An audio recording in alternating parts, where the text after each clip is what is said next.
ગાયકવાડ પરિવારના સભ્યો દ્વારા મતદાન કરવામાં આવ્યું। વડોદરાના રાજવી ગાયકવાડ પરિવારના સભ્યો દ્વારા મતદાન કરવામાં આવ્યું।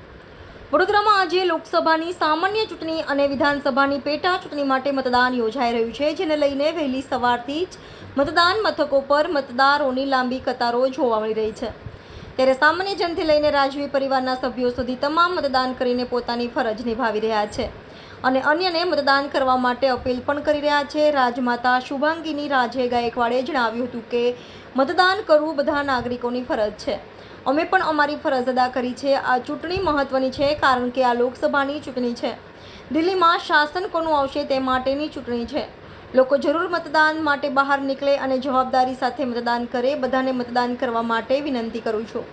છેલ્લી ઘડીએ મતદાન કરીશું તેવું ન રાખો। રાજવી પરિવારના સમરજીતસિંહ ગાયકવાડે જણાવ્યું હતું કે આજે દેશની સૌથી મોટી ચૂંટણી છે અને બધાએ જ સમય કાઢીને મતદાન કરવું જોઈએ।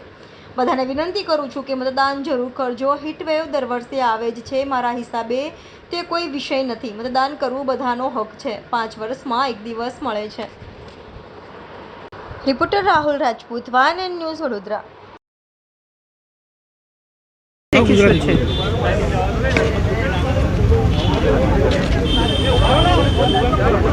આ મતદાનનો આજ દિવસ છે આખું ગુજરાતમાં।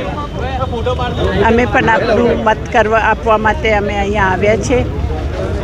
આજ બધા નાગરિકોની ફરજ છે અને જવાબદારી પણ છે કે મતદાન જરૂર કરજો।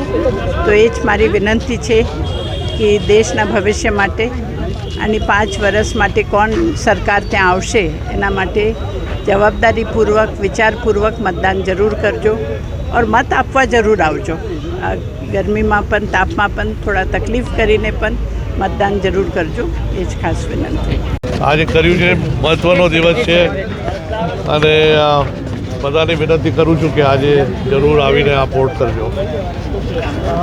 જે લોકો અહીંયા આવી નથી શકતા તે લોકોને શું અનુરોધ કરશો તમે મતદાન કે કરવું જોઈએ? ના, જરૂર આજે બહુ સમય છે, ગરમી પણ છે, પણ તો પણ સમય કાઢીને આવજો કે આ તમને 5 વર્ષમાં એક મોકો મળે છે અને આ બધાનો વોટ મહત્ત્વનો છે એટલે જરૂર આપ આવજો। તમારી દ્વારા કેવી સરકાર પસંદ કરવામાં? હવે જે સરકાર દેશે આગળ લઈ જાય એ પસંદ કરવા હું માગું છું। Subscribe now and press the bell icon. Never miss an update.